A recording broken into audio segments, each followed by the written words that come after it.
sore menjelang malam, Bapak Ganda dan Ibu Esther. Nah, tema kita kali ini, Pak, keluarga yang siap menghadapi perubahan. Mari Bapak Ibu kita mau buka teks kita, diambil dari ayat 2 Korintus 4 ayat 16.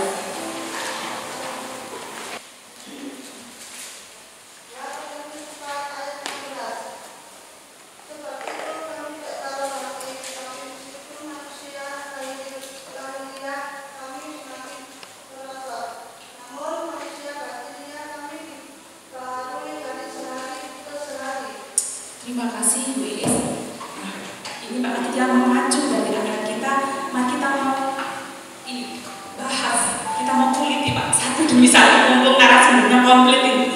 Di keluarga panutan dewasa muda ini Bapak Ganda dan Ibu Esther. Oke Pak, nih yang pertama ini Pak, bahwa setelah menikah ya Pak ya, terutama ini untuk ibu-ibunya, kaum wanita itu kan yang pertama mengalami perubahan itu kebanyakan kan perubahan fisik Pak.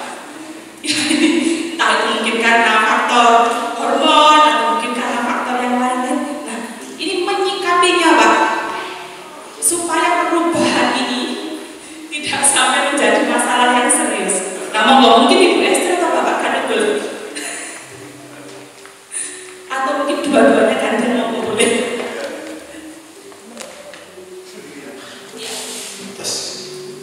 Shalom. Shalom.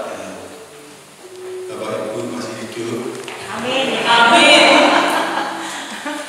Kita bersyukur ya Tuhan menolong kita sampai kita bisa berjumpa. Ini adalah pertemuan saya pertama kali dalam bentuk fisik begini dengan anak-anak Tuhan di gereja.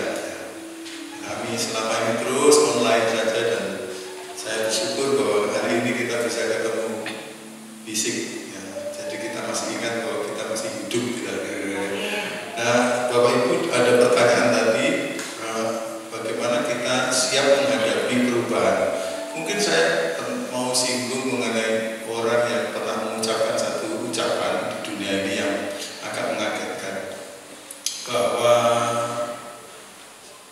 di dunia ini segala sesuatu mesti berubah. Ya. Yeah. Apa yang berubah? Segala sesuatu berubah. Rambut kita dulu nggak ada, lalu tumbuh, lalu hitam, lalu jadi putih.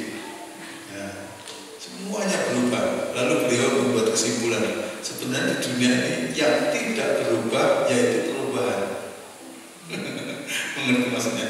Artinya selalu terjadi perubahan. Itu yang nggak pernah berubah. Selalu akan terjadi perubahan-perubahan. Karena itu orang yang siap untuk menghadapi perubahan itu biasanya orang yang akhirnya bisa bertahan, bisa survive, bisa masih tetap hidup gitu. Nah, kita tahu ada cerita di dalam sejarah binatang-binatang. Ada binatang-binatang itu yang punah karena mereka tidak sanggup untuk bertahan dalam kehidupan. Nah, tetapi yang bertahan dalam kehidupan akhirnya mereka terus menjadi seperti itu. Nah, bagaimana kalau demikian? Karena perubahan itu adalah sesuatu yang pasti, perubahan itu adalah sesuatu yang pasti terjadi dimanapun, kapanpun. Maka memang kita mesti siap menghadapi perubahan. Ada orang yang seperti secara naluri itu lebih gampang menghadapi perubahan, tapi ada juga orang yang secara naluri itu agak sulit menghadapi perubahan. Kalau pada masa kecil dia dibuat hidupnya itu selalu saja statis, tenang, semuanya aman gitu. Nanti dia kalau masuk daerah baru yang membuat perubahan, kadang-kadang dia mengalami stres. Tapi seorang anak yang sejak kecil sudah terus-menerus mengalami perubahan, maka dia lebih gampang untuk menghadapi perubahan. Nah, sore hari ini rupanya perubahan yang kita bahas ini adalah perubahan yang dikaitkan dengan keluarga. Tidak segala macam perubahan yang dikaitkan dengan keluarga. Kami ini, saya dan Bu Esther telah diberkati oleh satu renungan yang kami dapatkan, dan renungan ini biasa kami sharingkan di mana-mana ketika kami diminta untuk memimpin semacam seminar keluarga. Ada pernah kami juga diundang untuk ada retreat keluarga 3 hari dan kami bicara terus pada waktu itu. Maka pada dasarnya kami melihat satu contoh dari kehidupan suami istri yang luar biasa menurut saya, yaitu kehidupan Nabi Hosea. Hosea perjanjian lama itu nabi yang masih muda. Pada waktu itu Israel sedang banyak menyembah berhala, sehingga ilustrasinya seperti Israel itu seperti nyeleweng kepada suami lain gitu. Karena Israel itu dianggap seperti istrinya Allah, tapi karena menyembah berhala seperti nyeleweng kepada suami lain. Sedemikian parah menyembah berhalanya, diingatkan dengan cara apa saja nggak bisa. Akhirnya Tuhan memanggil satu nabi yang masih muda, namanya Hosea. Hosea, kamu sekarang saya panggil, kamu sekarang itu nikahi perempuan Sunda, namanya Gomer. Nikahi. Waduh, nabi suruh nikah sama perempuan Sunda, dan akhirnya nikah. Dan pada waktu nikah kemudian dikaruniai anak laki, perempuan, laki gitu. Dan pada waktu menamakan anaknya disuruh menamakan nama-nama anak yang sangat menyakitkan. Israel itu adalah anak pertama lembah peperangan, Lo Ruhama itu adalah anak yang kedua, artinya tidak pernah disayangi, Lo Ami adalah anak yang ketiga, dan nama-nama itu diberikan oleh Tuhan, artinya bukan umatku. Bagaimana kalau kita suruh namakan anak-anak kita seperti itu? Dan sesudah melahirkan 3 anak, rupanya si Gomer umat lagi. Ayahnya, bukan ayahnya, umat lagi itu perempuan Sunda, WTS. Jadi akhirnya umat lagi, nyeleweng sampai rusak, sampai akhirnya dia membudakkan diri, dan hasil perbudakannya akhirnya dipakai untuk membayari laki-laki supaya mau nyeleweng sama dia. Karena rupanya badannya juga sudah enggak menarik dan sebagainya. Tidak semua orang mau pada dia, hanya mereka yang dibayar oleh dia akhirnya mau. Akhirnya dia jadi budak, belian di mana-mana, sampai akhirnya dia diperjualbelikan di pasar budak dan tidak ada yang membeli. Dan ketika begitu, maka Hosea rupanya sudah berbulan-bulan, bertahun-tahun mencari terus si Gomer, istrinya yang nyeleweng ini. Dan ketika dia lihat sepertinya di pasar budak itu, kok itu seperti istriku ya, dan cari-cari. Lalu akhirnya dia pergi ke penjualnya dan dia katakan, berapa tadi ditawarkan pertama? Lalu akhirnya dibeli dengan harga yang mahal sekali, ditebus lagi, lalu dibawa pulang, dirawat, dimandikan, dibersihkan, lalu diberi makan enak, pokoknya dikasih dan sebagainya. Dan selalu tiap hari si Hosea mengatakan, aku terus nelfon, I love you, ya ini terus ngomong terus kepada si Gomer itu, dan Gomer dikasih terus. Bayangkan seorang bapak menikah sama itu tadi perempuan Sunda, lalu akhirnya nyeleweng, dia harus merawat 3 anaknya, tapi kasihnya kepada istrinya itu enggak benar. Itu menjadi cermin kasihnya Allah. Nah, saya kemudian menemukan bahwa ternyata ini kira-kira hitungannya, kalau salah satu anggota dalam keluarga itu mempunyai sifat seperti Hosea, dan Hosea itu sebenarnya adalah orang yang mencerminkan sifat dari Allah, maka keluarga tidak akan terjadi pecah. Baik itu suami, baik itu istri, baik itu orang tua, baik itu anak. Kalau punya sifatnya Hosea yang mencerminkan Allah, maka nggak pecah. Dan akhirnya memang Gomer dibawa pulang lagi dan membesarkan anak-anaknya sampai itu. Nah, ada apa di dalam Hosea? Nah, kalau saya ambil dari salah satu khotbahnya Hosea saja di pasal 2 ayat 13 sampai 22 itu, maka sebenarnya kalau saudara nanti bisa buka, mungkin sekarang nggak bisa ya, Hosea pasal 2 ayat 13 sampai 22. Kalau diteliti, gitu kira-kira di situ tuh ada apa ya? Ada rahasianya. Rahasianya si Hosea itu punya sifat 3K. Dan bisa ya. Stop. Judulnya hubungan yang langgeng. Hubungan yang langgeng itu unsur-unsur pentingnya apa saja? Klik ya. Ada belajar dari Hosea, klik. Nah, ini nanti ayatnya bisa dipelajari, cuma saya hanya langsung sarikat saja. 3K. Apa 3K? Yang pertama ada komitmen. Komitmen untuk setia. Itu yang dimiliki Hosea. Biasanya kita semua kalau diberkati di pernikahan itu mesti kita janjian. Ya betul ya. Saya akan tetap mengasihi engkau pada waktu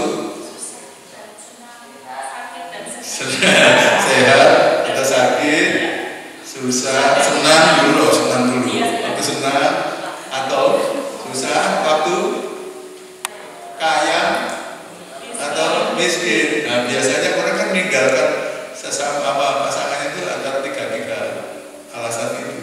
Tapi kalau itu tetap dipegang terus seperti usia, jadi akhirnya terus diingatkan terus. Saya bersyukur ada seorang pendeta yang pada saat kami menikah itu difoto secara rahasia oleh beliau. Sekarang beliau ada di Kalimantan Timur. Lalu kemudian pada waktu difoto terus kemudian dibikinkan figura yang bagus. Pada waktu kami sesudah menikah, lalu kami dikasih hadiah. Ini Pak foto pernikahan ibu. Lalu ada makna pernikahan itu, janji pernikahan. Kebetulan foto itu saya juga senang. Saya tidak tahu kalau Bu Esther senang atau tidak. Lalu akhirnya maka foto itu kami pasang selalu di kamar tidur kami. Dan kami ditolong untuk selalu ingat, kami pernah janji dan kami mau berkomitmen kepada janji itu. Ya, saudara, ternyata godaan atau terpaan hubungan pernikahan tidak kebal menimpa juga orang yang menjadi pendeta. Tapi dengan pertolongan Tuhan oleh komitmen itu akhirnya kamu bisa tertolong. Lalu yang kedua, saudara, yang kedua adalah kasih. Dan kasih ini dalam bahasa Perjanjian Lama sangat khusus. Yang kalau dalam Perjanjian Baru itu diterjemahkan menjadi agape. Nah, agape itu apa?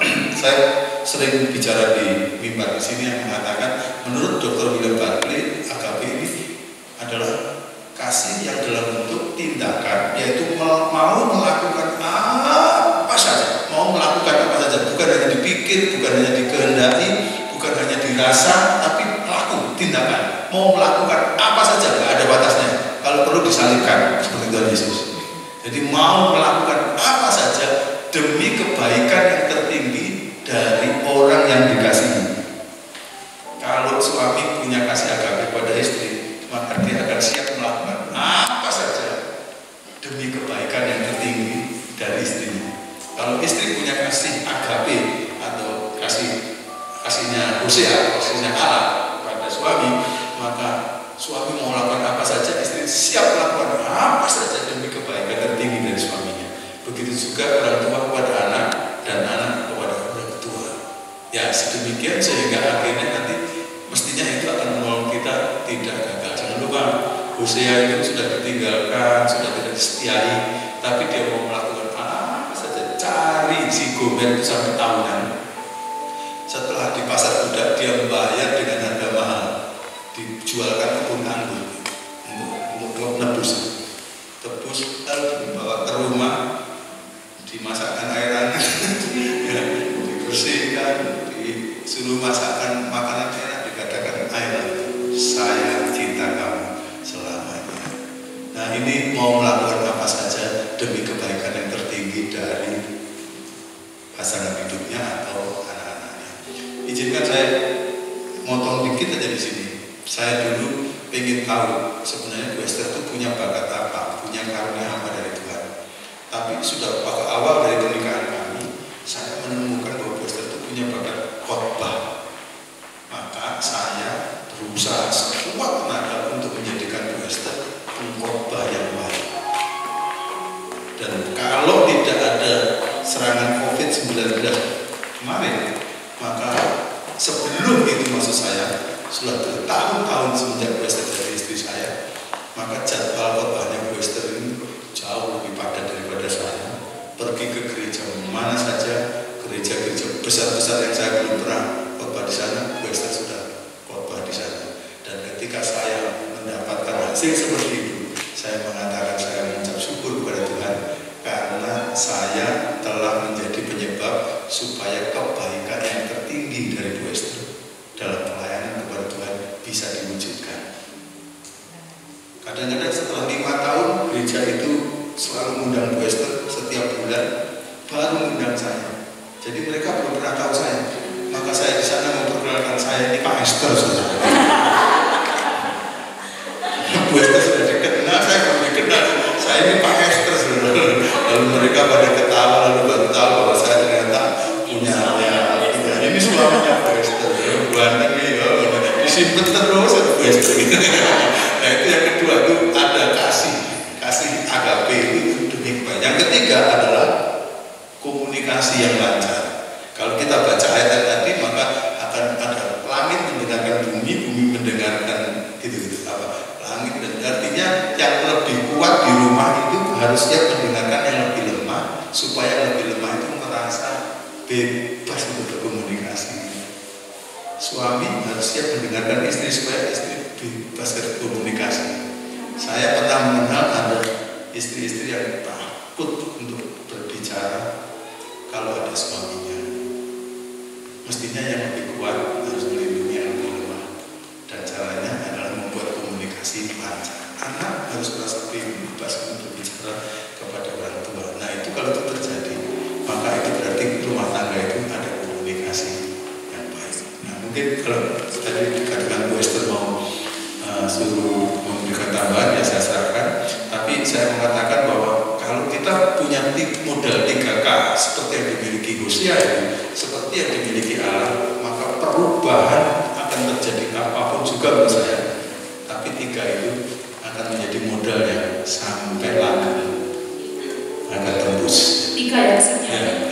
Kasih, komitmen dulu. Mari kita ucapkan satu-satu. Nomor 1, komitmen, kasih, komunikasi. Saya silakan. Jadi ini berlaku bukan hanya untuk ini Pak ya, perubahan tubuh mama-mama yang mungkin juga untuk di sini kan juga ada bapak-bapak yang sekarang sudah menjadi opa-opa. Mungkin jalannya sudah nggak sama kayak dulu lagi, pendengarannya berkurang atau apa. Kita harus siap menerima segala perubahan. Saya kalau ada dalam acara-acara pertemuan begini, memang ada opa-opa sebenarnya. Saya mengusulkan supaya opa-opa betul-betul baca ayat ini. Opa-opa hafalkan ini supaya diajarkan kepada anak-anaknya, sehingga anak-anaknya yang masih keluarga muda dan sebagainya itu akan diberi dasar yang kuat, sehingga akhirnya akan mereka bisa menikmati. Siapa yang gak bahagia orang tua kalau anaknya nanti akhirnya rukun sampai akhirnya. Jadi tidak batas umur, karena ini kebenaran firman Tuhan. Jadi mestinya jangan sampai kalau saya sudah lewat, anak kita bagaimana? Nah sebaiknya firman Tuhan ini menjadikan modal, itu akan jadi sanggup luar biasa menurut saya. Jadi tidak ada alasan buat kita kalau pasangan kita atau siapapun lah yang ada di sekeliling kita, entah itu orang tua, entah itu anak, kalau ada perubahan secara fisik itu mestinya kalau kita punya komitmen dan kita punya kasih, itu tidak akan mempengaruhi sama sekali. Saya ingat pada waktu kami belum nikah, tetapi kami sudah punya rencana menikah. Satu kali saya biasa, namanya orang sudah mau sudah mulai lebih dekat, begitu sudah mulai lebih jauh hubungan kami, gitu sudah mau memikirkan mengenai gimana kalau kita akan tunangan dan seterusnya. Tahu-tahu Pak Gatot ada ngomong begini ke saya. Saya punya satu pertanyaan. Seandainya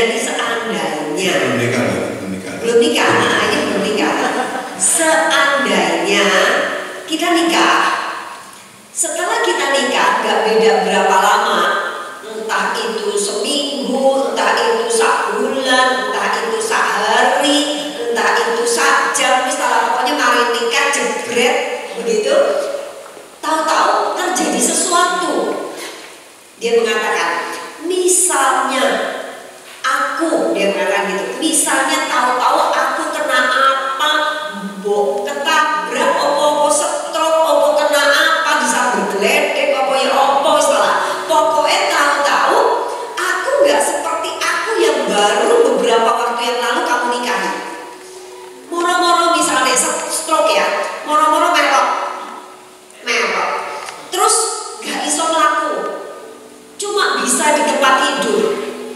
pipis di situ, ngebrok di situ, sembarang di situ, dijak ngomong gak iso, bisa cuma begitu.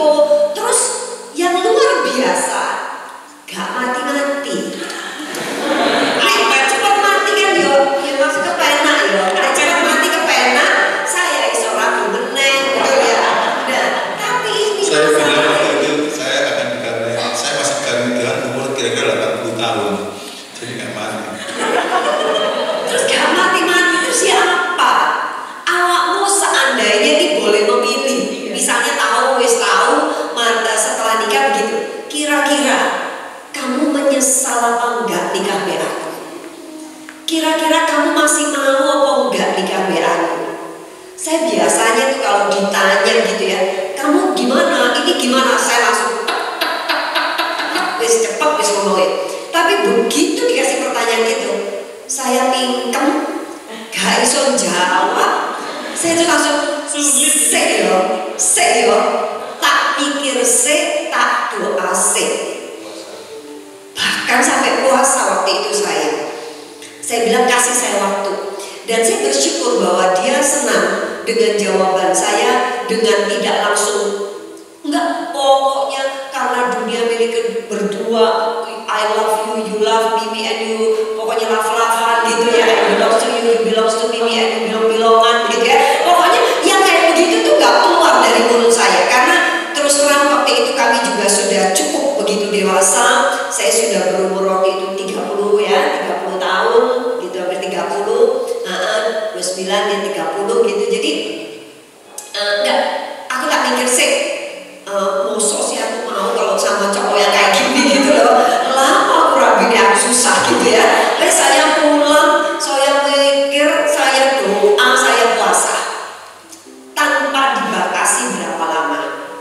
Tapi saya bersyukur waktu itu gak ada seminggu, 4 hari kah mungkin setelah saya doa puasa begitu, akhirnya saya ketemu dengan dia dan saya katakan, Mas, waktu itu saya panggilnya masih Mas, aku sudah punya jawabannya. Apa? Saya tidak akan pernah menyesal sama sampean. Saya tetap akan nikah dengan sampean. Terus dia tanya, terus dia opo? Gimana kamu tuh ngobatin aku? Aku nih begini kan mesti dibawa ke dokter terus, gitu loh. Supaya aku nih gak mati-mati nih, ya aku mesti dibawa ke dokter. Tapi dibawa ke dokter pun aku ya gak sembuh. Tapi minimal aku gak mati gitu. Terus ya apa? Saya mau maksudnya untuk kebutuhannya tuh loh. Dan kamu sendiri ya apa? Padahal kamu mesti ngopain aku, kamu ya mesti makan dan sebagainya. Gimana? Saya bilang bahwa gak kebetulan ya kalau Tuhan tuh pernah memberikan kepada saya satu pengalaman. Saya pernah bekerja di dunia sekuler, saya bisa begini gitu. Jadi saya pikir saya juga selain melayani, saya juga akan memakai itu untuk mencukupi kebutuhan sehari-hari dan mencukupi hidup sampean. Saya katakan di sini saya mau menunjukkan komitmen baik dalam suka maupun duka, dalam sehat maupun sakit. Saya mau menunjukkan kasih saya kepada dia. Saya akan memberikan apapun untuk kebaikan dia yang tertinggi. Itu yang saya katakan. Dan waktu saya bilang begitu, terus saya ngomong begini, lah saya ini sampai di opo nek aku sih koyo ngono, sampai di opo. Rupanya pertanyaan itu sudah dia jawab dan sudah dia pikirkan, dan dia mengatakan, aku tetap akan menikahi kamu dan mengasihi kamu dan komitmen sampai kapanpun bahwa kamu adalah istriku. Jadi kalau cuma perkara perubahan fisik, nek wong Cina ngomong cincai lah, ya cuma gitu aja, kecil, kira-kira gitu. Jadi pusatnya 3. Apa Bapak Ibu? Yang pertama, komitmen, kasih, komunikasi. Kalau sudah ada 3K ini tidak ada istilah bertetangga lebih hijau, di roll up saja. Nah, Dalam komunikasi itu ada keterbukaan. Ya. Jadi tidak ada satu ujung jarum pun yang boleh dibilang saya sembunyikan kepada Bu Esther, dan Bu Esther juga tidak. Jadi karena kami terbuka, maka kami tahu persis bagaimana boleh dibilang caranya menghadapi musuh. Sudah punya tameng-tamengnya lengkap Pak ya. Oke, untuk pertanyaan kedua nih Pak. Ini kan bagaimana keluarga-keluarga Kristen ini kan mungkin ada Pak ya, anak, menantu, sama mertua itu tinggal dalam satu rumah, anak, menantu, mertua, cucu gitu ya. Nah ini membagi kasih dan perhatian, kan ini rawan Pak ya, situasi seperti itu. Bagaimana dan cara menyikapinya supaya tidak terjadi konflik?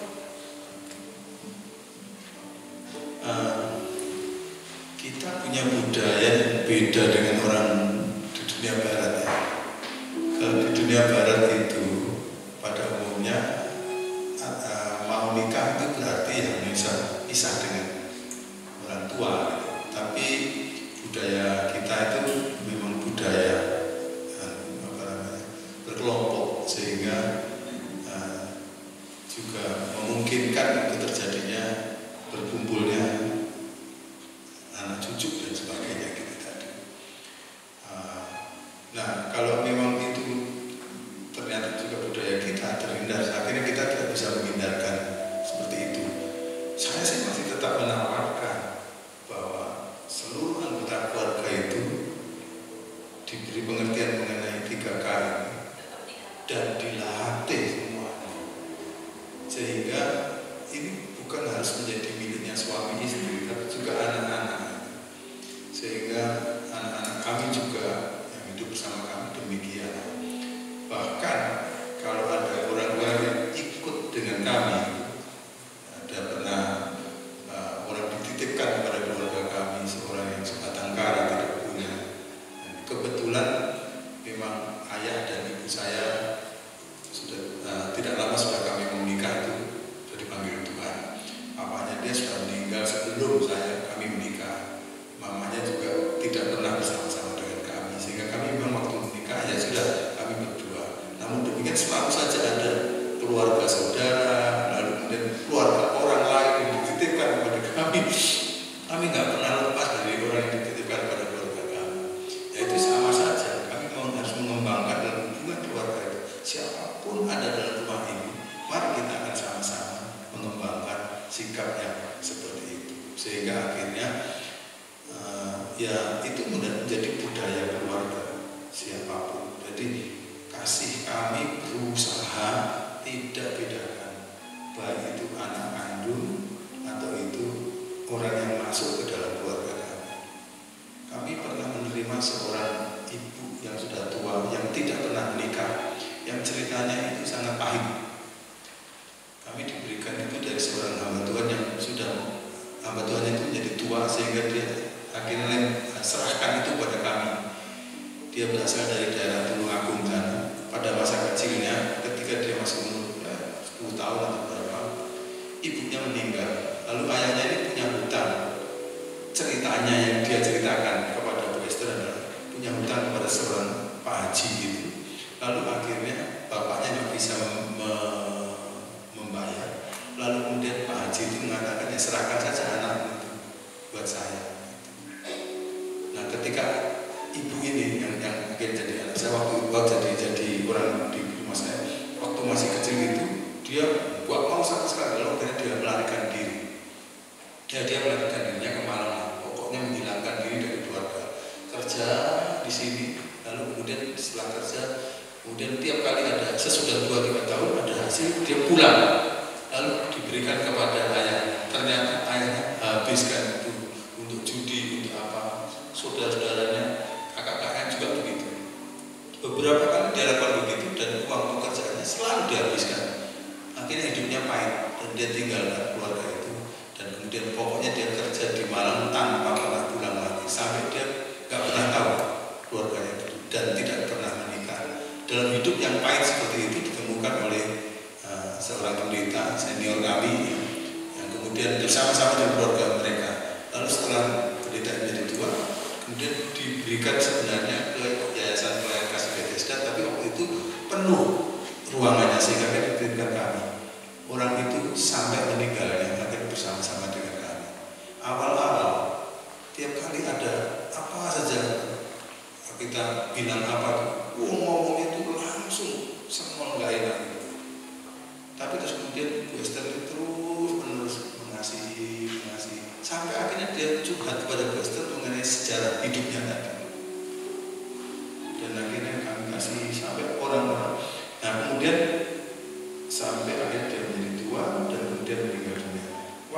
meninggal dunia itu, mohon maaf ya, sebagian orang di kompleks hati aja tidak tahu bahwa itu sebenarnya tidak ada hubungan saudara sama sekali dengan kami. Dipikirnya adalah budi saya atau apa.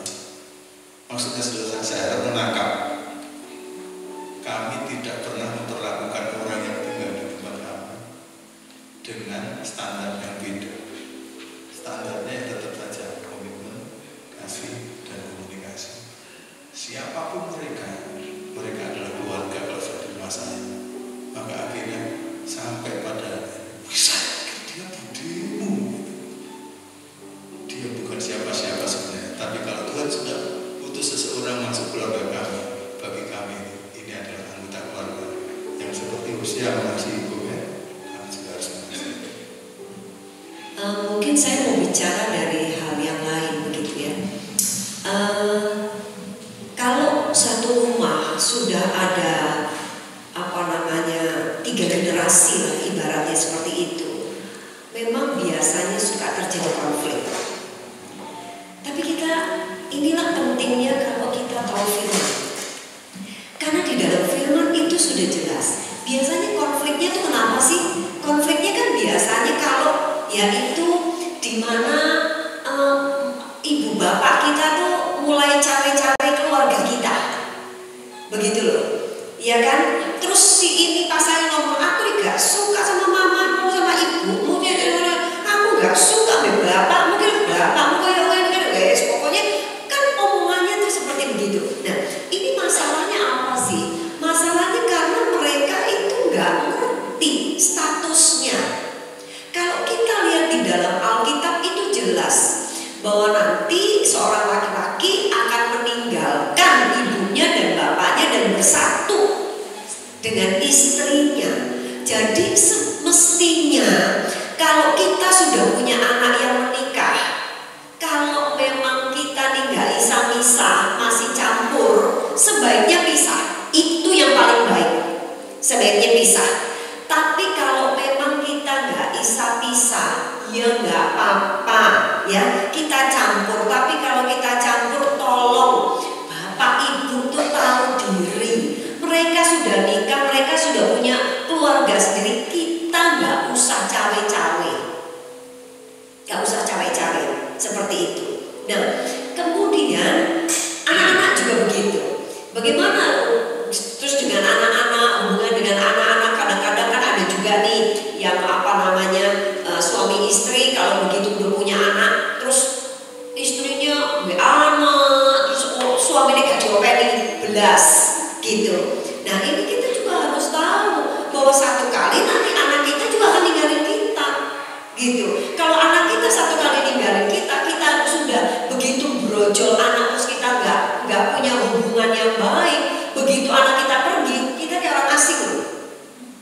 Jadi kita juga harus punya hubungan suami istri yang baik, karena kita tahu satu kali anak kita pergi. Nah, itu memang yang ideal.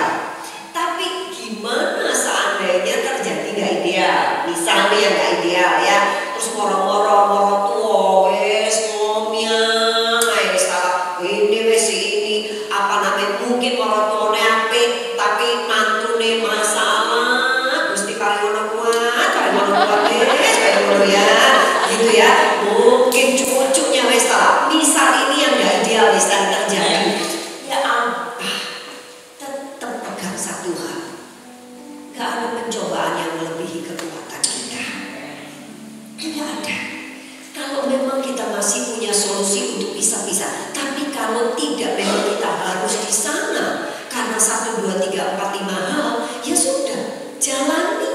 Sing waras sing ngalah. Ya, sing waras sing ngalah. Tetap saja kita mengasihi, tetap saja. Lah Paulus yang begitu jahat bunuh-bunuhin orang, lah nek dijamah Tuhan yang bisa berubah. Betul apa enggak?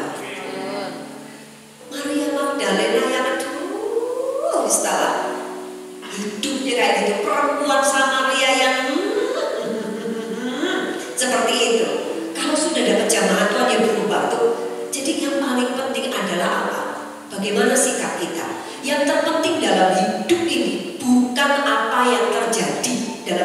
hati bukan. Yang terpenting adalah bagaimana sikap kita terhadap apa yang terjadi itu. Bagaimana respon kita. Ini yang terpenting. Karena pada waktu kita punya respon yang benar, ingat, gak ada pencobaan yang lebih kekuatan kita.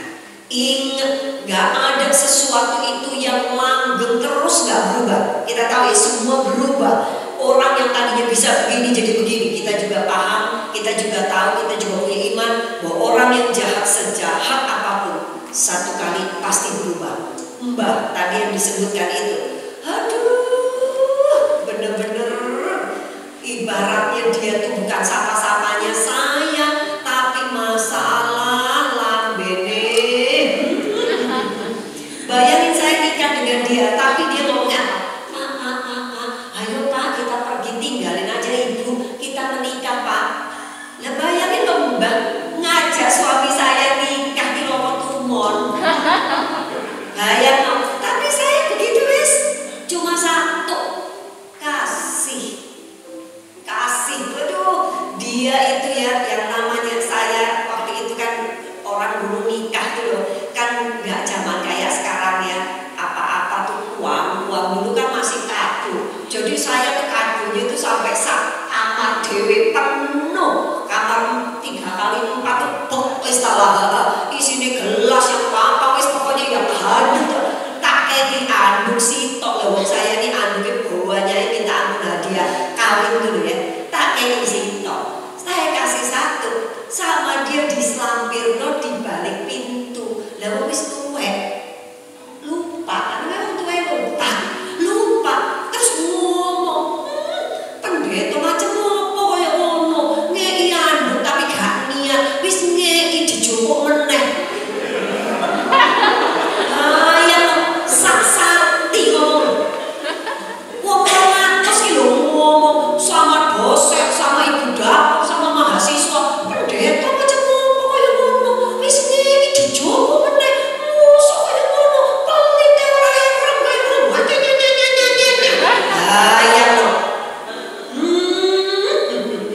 lewat selampir lho, Mbak iki lho Mbak, wis tak ngono-ngono sampean mesti nyelampir meneh.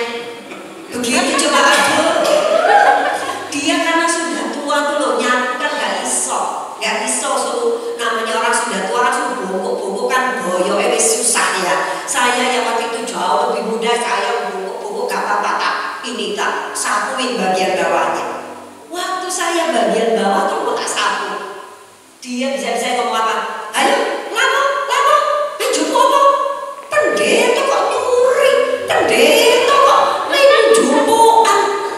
Biyo ngomong wong sak sakti, bayang Bu Esther jarene pendeta tapi jupuan barang kuwi dijupuk. Lho ya apa kaya gini? Minta nguncalno kaya gini. Walaupun lo ya, saya berhak lo ya, dan bukan sapa-sapane saya, betul nggak? Tak balik no ke itu apa namanya Pati Jompo, wes tak beda no Pati Jompo, habis gak iso, mau sampai ngomong, gak mungkin loh, ya nggak? Pencobaan pasti kalau Tuhan izinkan itu terjadi dalam hidup kita, pasti ada sesuatu yang Tuhan mau kerjakan. Ternyata Tuhan sedang mau melatih kesabaran saya. Tuhan lagi mau melatih saya ini tulus apa enggak sih kasihnya. Saya jadi cuma mengasihi. Saya digomong gitu wis menang, diomong apa wis menang. Tapi yang luar biasa, saya mau bilang bahwa tadi apa? Gak ada sesuatu yang gak berubah. Berubah menjadi baik yang luar biasa sampai pada waktu dia sakit, waktu agak sakit sebetulnya. Saya pelayanan ke Semarang, dia ngomong gini, Bu, aku wis gak gelem apa repoti ibu meneh. Saya bilang, Mbak, entek nono aku ya Mbak, aku cuma 3 hari, saya cuma 3 hari pergi, saya 3 hari pulang lagi Mbak. Mbak ojo lapo-lapo ya Mbak. Enggak wis, aku wis gak gelem ngerepoti sampean wis lapo paling apik.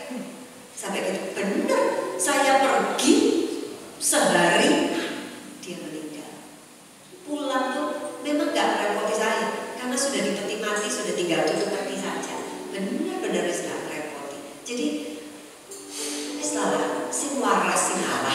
Ya, selama masih ada kasih Gustalah, kita bisa kok mengalahkan seseorang melalui kasih. Ya, pasti nanti dia. Saya kira saya pernah cerita dalam khotbah saya di sini.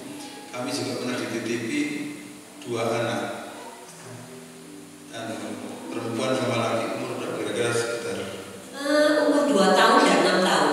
Orang Nigeria. 6 tahun. Anaknya orang Nigeria masuk di Nusa Kambangan. Istrinya membawa dia sampai akhirnya ditinggal di Nusa Kambangan. Dan pemimpin Nusa Kambangan mau gimana? Pas Bu Esther di sana. Akhirnya pemimpin Nusa Kambangan bilang, Bu, ini anak gimana ini? Titipkan dibawa ke rumah saya. Saudara, kalau saudara pernah baca buku atau apa yang mengatakan bahwa setan itu nakal, 2 anak itu nakalnya lebih dari setan. Luar biasa nakal ya. Salah satu contoh aja ya, itu spring bed kami itu dipakai untuk mencocokkan 2 anak ini. Setelah itu mohon maaf, dikencingi, diberai, dia tuh buang air besar di dalam lemari, masuk lemari buang air besar. Sangat nakal. Sampai kami juga dinasihati oleh teman-teman, kenapa Pak Kadek Bu Esther meresikokan diri kayak gitu? Kasih ya kasih, tapi jangan gitu. Anak ini saya katakan tidak pernah menerima kasih. Jadi akhirnya dalam kurun waktu berapa lama? 2 tahun. Akhirnya waktu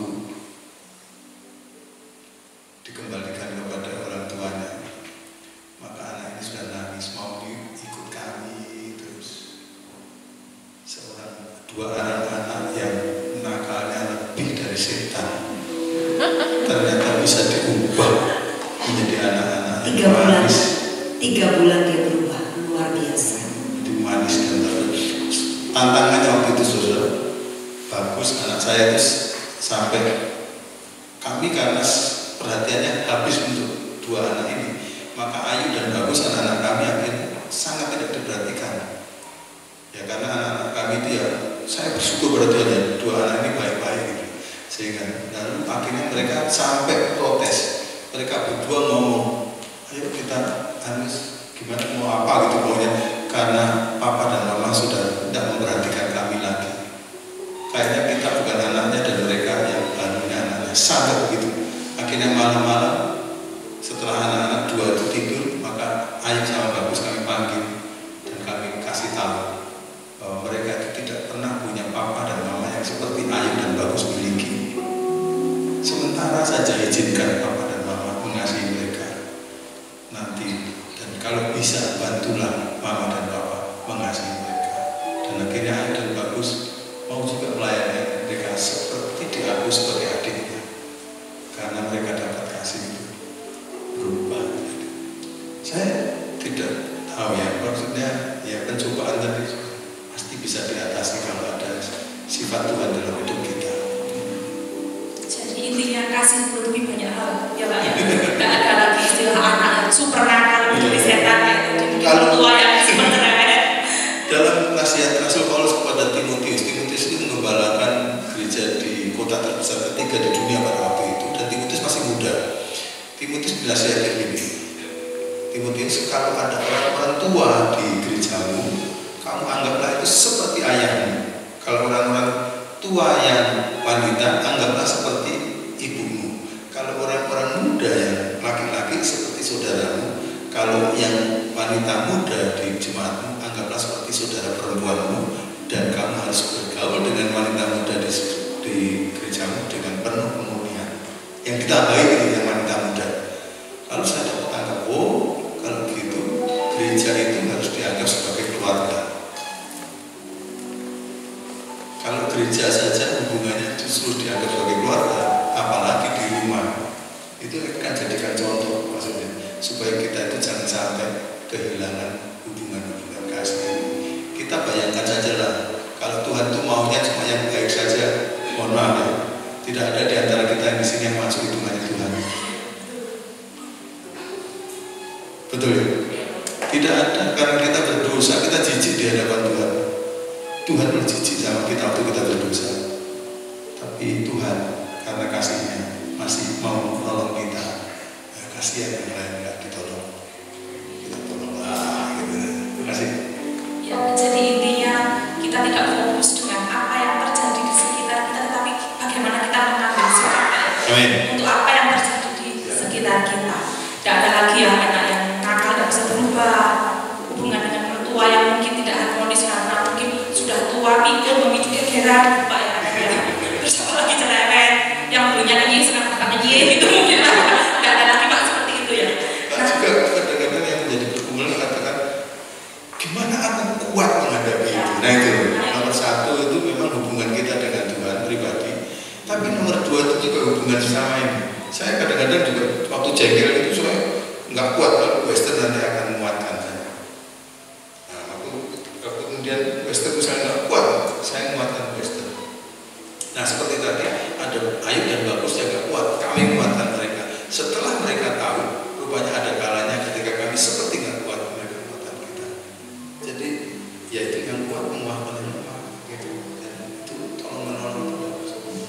Tetap balik di 3K dia Pak ya. Bagaimana siap Bapak Ibu menerapkan 3K dalam kehidupan rumah tangga kita? Amin. Nah, kita mau berusaha bersama-sama, membangun bersama-sama. Nah ini yang terakhir Pak.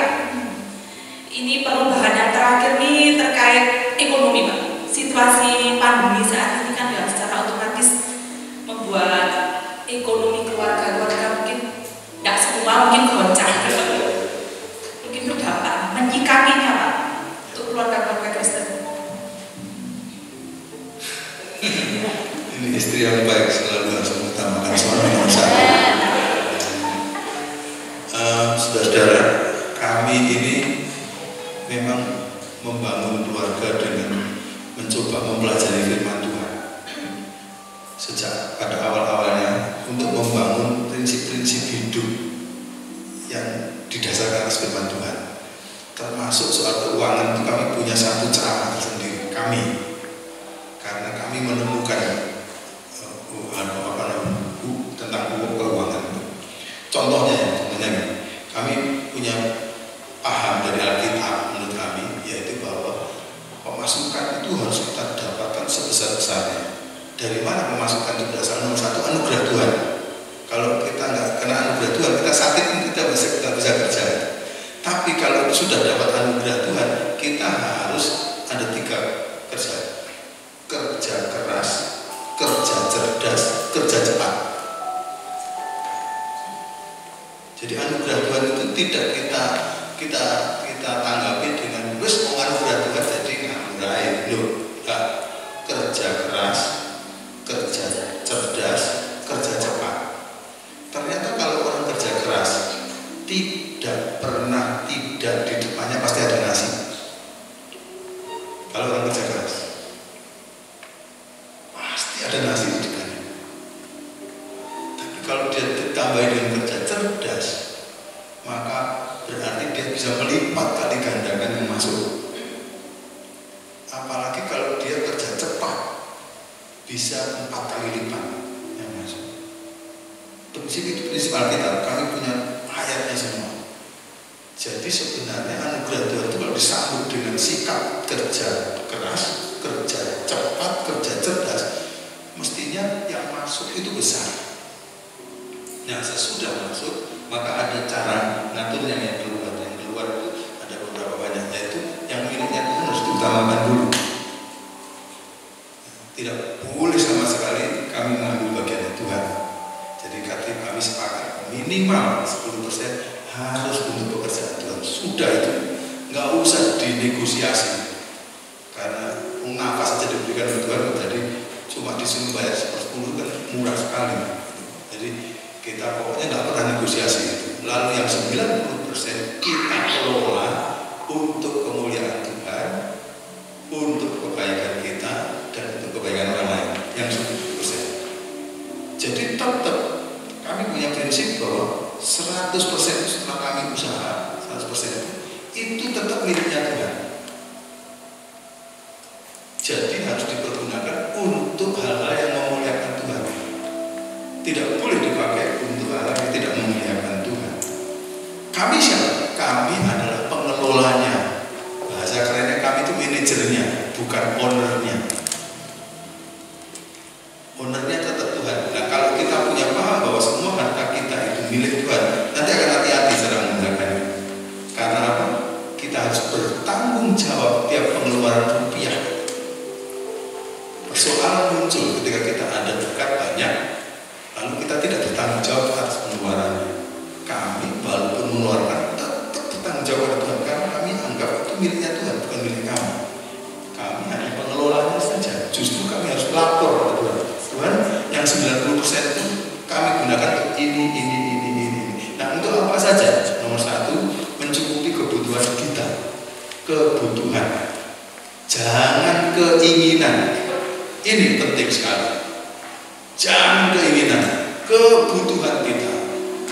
Banyak kita merasa kurang karena sebenarnya persoalannya kita tidak bisa membedakan ini dan mendisiplin diri membedakan antara kebutuhan dan keinginan. Sehingga banyak yang kita beli sebenarnya tidak ada artinya. Mesti kebutuhan. Lalu yang kedua, kita harus menjadi orang yang hemat. Saya sama Bu Esther sejak awal itu kalau mau pergi kemanapun itu mempertimbangkan transportasi apa yang kami ambil. Uang itu dari uang saku saya sendiri atau uangnya Sati atau uangnya Badan Pengurus Pusat sama. Harus cari alat transportasi yang paling efisien. Kalau perjalanannya itu cukup dengan bis, tidak harus dengan pesawat. Kalau bis yang mana yang harganya berapa? Tapi kalau dengan bis saya nanti akhirnya lelah di sana, nggak bisa sebenarnya dengan baik, maka berarti harus kereta api atau pesawat. Itu semua jadi pertimbangan. Tapi harus yang efisien. Dari pesawat saja kami itu nggak pernah langsung putuskan. Naik ini, mesti cari dulu siapa yang harganya paling murah. Karena miliknya Tuhan. Jadi kami harus pertanggungjawabkan pengeluarannya terus, pengeluarannya kepada Tuhan terus begitu. Lalu, dengan cara itu, dengan hemat, akhirnya kan yang tersisa lumayan besar. Tapi kadang-kadang ada orang hemat kebablasan sampai akhirnya dia menyiksa diri. Nah, itu nggak boleh. Nah, menyiksa diri, maksudnya gini, mestinya kita makan 3 kali, tapi karena hemat, terus makan sehari sekali aja. Itu namanya menyiksa diri. Itu nggak boleh, karena itu berarti tidak mensyukuri berkat Tuhan. Jadi tetap standar kebutuhan, bukan keinginan, tapi tidak menyiksa diri. Yang berikutnya harus ada pos. Ini 2 tambahan pos dari kebutuhan tadi ada ini tadi kemudian ada 2 pos yang lain, yaitu pos yang disebut dengan pos kemurahan hati dan pos tabungan. Nah, kalau itu kita lakukan, jangan lupa bayangkan dari awal tadi ngerojoknya sudah kita besarkan, maka mestinya kita selalu ada yang untuk kemurahan hati pada orang lain, selalu itu harus ada bagian itu.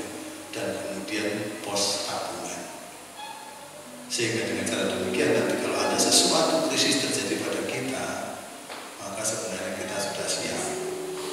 Nah, ini saya sebenarnya punya ajaran itu yang mesti dilakukan oleh orang. Nah, dalam keadaan sekarang ini ketika kemarin misalnya kita tidak mempraktekkan itu, lalu kita akhirnya terjepit, maka saya itu heran ya, bahwa dalam kehidupan itu nomor 1 sih, karena mengutamakan prinsip-prinsip firman Tuhan tadi, saya itu mempunyai catatan terhadap pemasukan keuangan saya sama Bu Esther. Sebenarnya sejak saya diberikan Bu Esther, saya terus catat yang masuk itu 1 sen pun saya catat. Dan saudara, ternyata Tuhan memelihara itu memang luar biasa. Yang dari hasil kerja kami mungkin sekitar 60%. Tapi selalu saja 40% dan Tuhan berkatkan dengan cara-cara aja. Rupanya Tuhan akan mempercayakan hartanya untuk dikelola oleh siapa yang bertanggung jawab dalam pengelolaan harta itu. Nah, kadang-kadang Tuhan, ya kalau saudara punya harta, khawatir juga untuk menyerahkan kepada orang yang tidak bisa mengelola harta itu. Kalau kita kelola dengan tanggung jawab, rupanya akhirnya selalu saja ada berkat Tuhan yang ajaib-ajaib yang tidak pernah kami konsepkan, selalu mengikuti kami. Nah akhirnya jadi ya lebih dekat lagi gitu. Jadi selama ini ya Bu Esther suka mengingatkan pasangan-pasangan muda ya, kalian jangan ukur cukup itu dari sekarang. Kamu tahu nanti 6 tahun lagi anakmu masuk SMP, 9 tahun lagi anakmu masuk SMA, 12 tahun lagi anakmu masuk perguruan tinggi. Ya jangan pada waktu itu baru dipikir, sekarang ada dipikir dengan baik. Sehingga mohon maaf, moga-moga tidak salah mengerti. Walaupun di Sakti itu ada santunan kesehatan untuk dosen. Saya itu pernah dilarikan oleh Bu Esther ke rumah sakit tanpa saudara di Sakti tahu, dan sampai akhirnya harus cepat operasi di saya ini. Dan karena kami punya simpanan tadi, maka kami tidak merepoti Sakti. Baru bendaharanya, Pak, saya dengar baru operasi. Ya, sudah beres. Saya punya hak untuk kami itu, tapi Tuhan sudah memberkati, jadi kami tidak mau merepoti Sakti. Nah, seperti itu. Jadi, nah kalau sekarang sudah begini, saya kira nanti diteruskan Bu Esther saja yang ahlinya untuk mengelola keuangan keluarga saya. Saudara, mungkin pernah dengar dari saya ya bahwa ketika saya mendekati Bu Esther itu, saya masuk laki-laki pemberani memang. Pendapatan saya sebulan pada waktu itu 1/40-nya pendapatannya Bu Esther sebulan. Walaupun Bu Esther murid saya, tapi memang dia masih bekerja dan melakukan perusahaan di Jakarta. Tapi walaupun begitu, ketika kami sudah nikah, semua simpanan Bu Esther dan penghasilannya itu dibuat habis begitu kan. Dan Bu Esther dengan saya hidup dengan 1/4 pendapatannya tadi. Artinya Bu Esther itu tahu mengelola uang, sehingga dari mengelola sekian, mengelola duit, ternyata kami tetap bisa cukup. Dia pernah kaget, wong sudah uangnya cuma sekian kok masih ada pos pengurangan hati. Mungkin Bu Esther yang bisa cerita sama saya kan. Kalau bicara keuangan memang ini kompleks ya, kita nggak bisa bicara saat ini, kita kurang. Tapi itu berbicara mengenai banyak hal. Saya selalu mengatakan bahwa saya dulu pernah punya perusahaan. Sesulit-sulitnya, kalaupun ada apa-apa, pasti orang yang bagus tetap saya pertahankan. Ini bicara mengenai karakter kita. Kalau kita punya karakter kerja keras, kita punya karakter kerja cepat, kerja cerdas, kita punya karakter yang baik ya.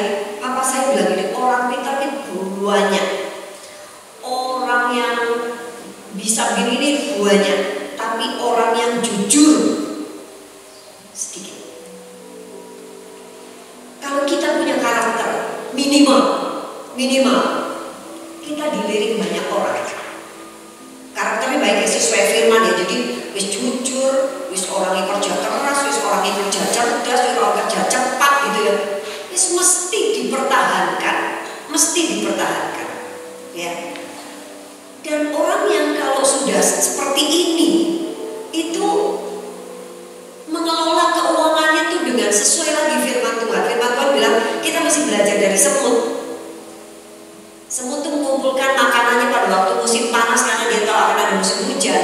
Itu dia kumpulkan, maka pada waktu masa-masa pandemi seperti ini ibaratnya pacak-klik ya, musim hujan kayak gini, lah dia masih punya simpanan.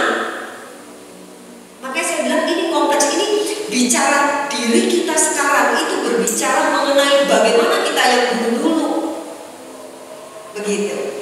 Itu mempengaruhi siapa kita sekarang, itu apa yang kita putuskan kemarin, bagaimana kita besok, apa yang kita putusin sekarang. Seperti itu. Nah, kembali kepada firman Tuhan.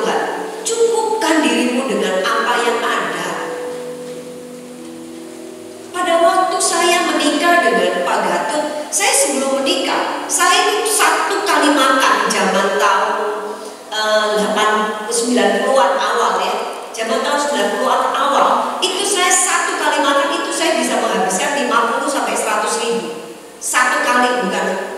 Pak Gatot setelah menikah berdua plus tambah anak lagi hamil di sini, 1 bulan 50 ribu dikasih. Bayang sehari cuma 1.500 loh. Honor waktu itu Pak Gatot cuma 195 ribu. Jadi potong uang kemurahan hati, uang misi, uang perpuluhan, saya dalam hati wis dere sombong meneh wis ono potong ini, potong ini, potong ini, potong ini. Lah ojo kakean ngono. Lah ngene apa aku ini hamil loh, saya bilang gitu. Gak salah, cukup 50.000. Yang saya buat makan satu kali sekarang buat makan berapa kali? 30 ping 3 90 ping wong loro 180. Bayang yang tadinya satu kali sekarang 180 kali. Yo opo? Saya bilang kayak ono Menteri Keuangan yo bingung. Wong duit 50.000 yo opo sak sasi. Tapi kembali cukupkan dirimu dan kembali lagi. Tuhan gak pernah kasih kepada kita pencobaan melebihi kekuatan kita. Jadi waktu saya di sana saya ketemu ya ono semua fasilitas ada di sekeliling kita yang sebetulnya Tuhan siapkan. Tinggal persoalan apa? Kita mau jeli apa enggak lihatnya. Di saat kita delok ono luntas, godong luntas kan itu dipangan lah, betul nggak? Tak pangan godong luntas, tak ambil cik terus tak rebus. Wah, kan saya bendino lupa kayak ngono, gak mati loh saya. Intinya nggak usah beli di pasar. Gak usah beli di pasar, gak usah keluar. Jadi 50.000 itu saya hanya untuk beli beras stok 50.000, saya tak timbang, tak bagi 30. Berarti satu hari ya sak itu. Satu hari sak cingkir, saya tahu sak cingkir. Gak boleh lebih dari sak cingkir itu masak untuk 3 kali makan. Berdua seperti itu. Lauknya ya omong, ya wis godong itu tak boleh gitu ya orang apa cabe, wis tak rebus kabeh rebusan, lebih minyak gak bisa. Tuku brambang-brambang gak iso, terasi gak iso, ya. Apinya. Lah apine ya wis golek minta apa namanya pakai kayu bakar. Kami ada kompor gas karena hadiah nikah, tapi kan nggak punya tabungnya, isine. Tabungnya ono, isine nggak ono, ya. Jadi nggak bisa, ya bisa ono kayu bakar. Kenapa? Menurut saya orang kota, apakah kalau pakai kayu bakar apa? Nggak apa-apa. Cukupkan dengan apa yang ada. Si mana mau kayu bakar? Uripo be kayu bakar. Gak ono capcay, gak ono ayo apa? Itu apa naik godong luntas? Pakai godong luntas. Terus muangan godong lewat suwi-suwi godong luntas itu bikin tensi turun ya enggak? Mesti tensi turun pas mesti wis 70 wis tak boleh nek tak jalan ning sati 4 hektar kan ono godhong pohon tak ambil godhong pohon lah godhong pohon kan naikin tensi muaman leo bisa 190 godhong luntas bayang no tensi saya sampai bingung naik turun apa yang ada wis salah pakai itu siap pandemi seperti sekarang ini ya memang gak banyak dia dibanding yang dulu-dulu tapi ya ono kemarin gitu mahasiswa gak ono sing nandur karena sibuk kuliah lah kok karena pandemi ini lo terus saksi oh gak ada yang dikerjakan kan kampus juga sudah selesai nandur kangkung, nandur sawi, nandur jagung, nandur sembarang karet yo mangan itu urip saprene. Jadi belajar, jadi gak ada yang bilang gini aduh aku susah, enggak lah, gak susah enggak susah. Saya mau bilang yang penting adalah bagaimana sikap kita menghadapi itu.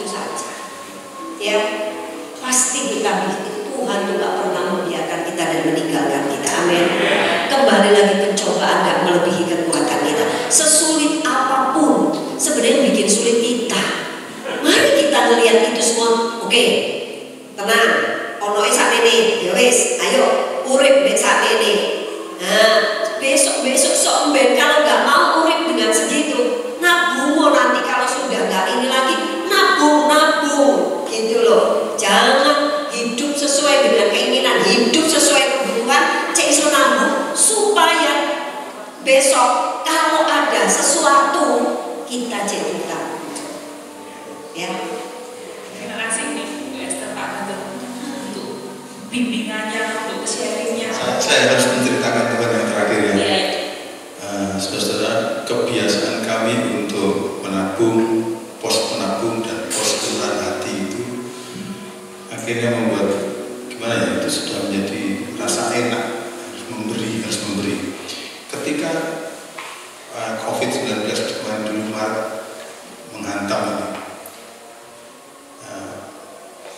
terus terang saja kami nggak boleh bilang kami nggak berkarya, sehingga akhirnya ya otomatis apa yang kita terima kurang. Tapi kemudian waktu saya Bukan cuma kurang, supaya tapi kemudian saya ngomong sama Bu Esther, gimana kalau keadaan seperti ini? Bu Esther ngomong, ya kita ini memang juga ya terdampak juga, tapi rasanya ada orang-orang yang lebih parah terdampak daripada kita. Lalu kita melihat satpam kita dan pegawai-pegawai kita, lalu kita juga punya staf-staf di tempat lain yang melayani bersama dengan kami. Terus terkatakan kasihan ya mereka. Lalu akhirnya ada sisa beras di rumah sekian kilo gitu. Terus kemudian Wester ngomong, Ustaz, aneh tak bagi. Udah kita nanti makan seadanya. Ini ada sisa kan, tak bagi nih kepada beberapa orang.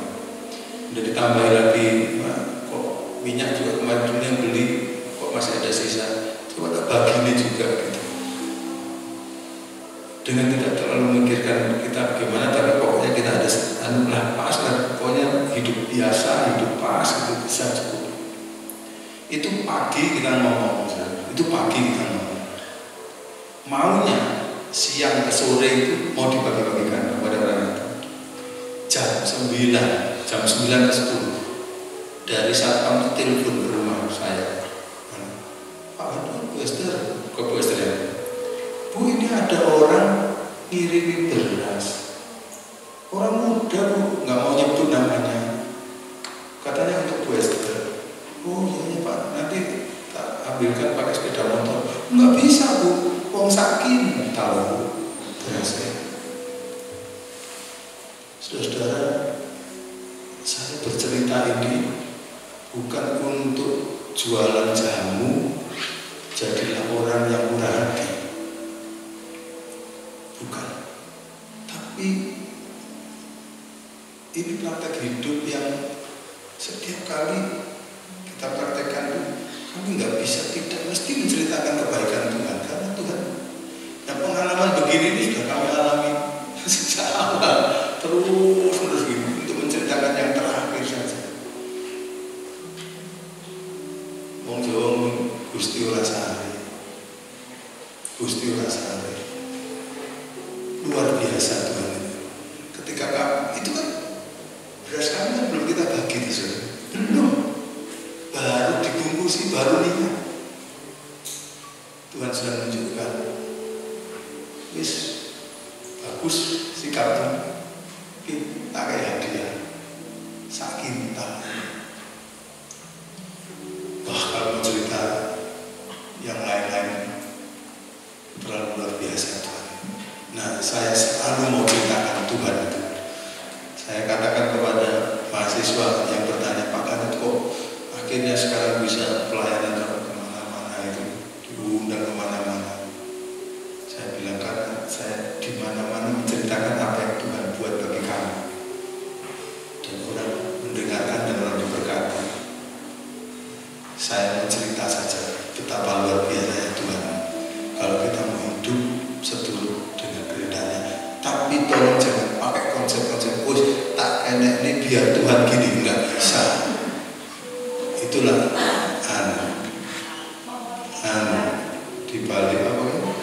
udang di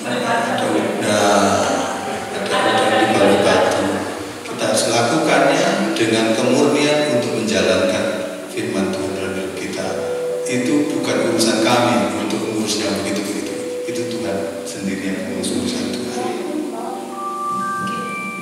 Puji Tuhan Bapak Ibu Saudara, biarlah perbincangan kita pada malam hari ini boleh menjadi berkat. Kita diberkati semua dengan obrolan kita pada malam hari ini, bahwa secara lahiriah apapun yang terlihat di sekitar kita dan juga dalam diri kita bisa berubah, semuanya bisa berubah. Tetapi apa? Kita boleh berubah batiniah kita lebih kepada firman Tuhan. Terima kasih sekali lagi Bapak Gantut, Ibu Esther. Mari Pak kita mau tutup, kita tolong Pak Gantut berdoa buat apa yang kita bicarakan kemarin. Saudara, saya ini kalau lagi mau dia disuruh doa tapi ada Bu Esther, maka selalu saya minta Bu Esther yang mendoakan. Karena ada nyanyian di doa ibuku, nama aku disebut. Nggak ada nyanyian di doa bapakku gitu. Jadi saya mohon Bu Esther yang mendoakan, dan kalau Bu Esther sudah doa ini di doa ibuku, nama aku disebut. Luar biasa. Mari kita tundukkan kepala. Bapa kami yang ada di dalam surga, kami mengucap syukur kepada-Mu Tuhan. Kami hanya mau mengatakan, jika kami memiliki Engkau, kami memiliki segalanya. Jika kami hidup seturut dengan kehendak-Mu, kami tidak akan pernah kekurangan. Jika kami hidup sesuai dengan apa yang firman Tuhan mengatakan, badai sebesar apapun menimpa kami, maka kami bisa melaluinya karena ada Tuhan yang bersama-sama dengan kami. Itu sebabnya Tuhan, bawa kami semakin hari semakin dekat dengan Engkau. Bawa kami untuk mengerti akan kehendak-Mu. Bawa kami Tuhan untuk menjadi serupa dengan gambar-Mu, sehingga Tuhan ada perubahan apapun di sekeliling kami, ada dampak apapun di sekeliling kami terjadi, itu semua tidak akan mempengaruhi kami, karena kami sedang melihatnya itu sesuai dengan kacamata Tuhan. Dan kami tahu bahwa segala sesuatu yang Tuhan izinkan terjadi dalam kehidupan kami itu untuk kebaikan kami. Tolong kami semua Tuhan, agar kami semakin didewasakan, agar kami semakin Tuhan menjadi lilin-lilin yang cemerlang Tuhan di tengah-tengah dunia yang gelap ini. Kami serahkan hidup kami sepenuhnya ke dalam tangan-Mu Tuhan. Sekalipun Tuhan, manusia lahiriah kami makin hari makin lemah, mungkin mulai ada rasa sakit di sana sini, tetapi biarlah Tuhan, manusia batiniah kami itu semakin hari akan semakin indah di pemandangan Tuhan. Di dalam nama Tuhan Yesus Kristus kami berdoa dan kami mengucap syukur. Amin. Terima kasih Bapak Ibu Esther.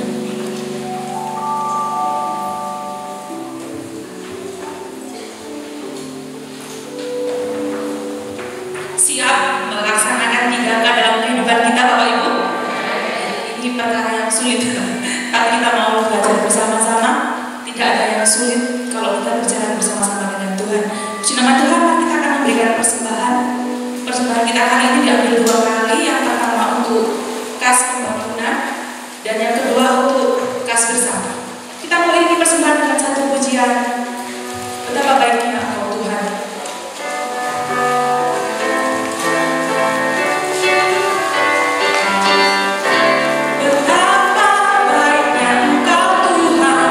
Kasih-Mu tiada berkesudahan.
kasih karunia-Mu cukup bagi kami, sehingga kami boleh melakukan apa yang Kau perintahkan dalam kehidupan kami.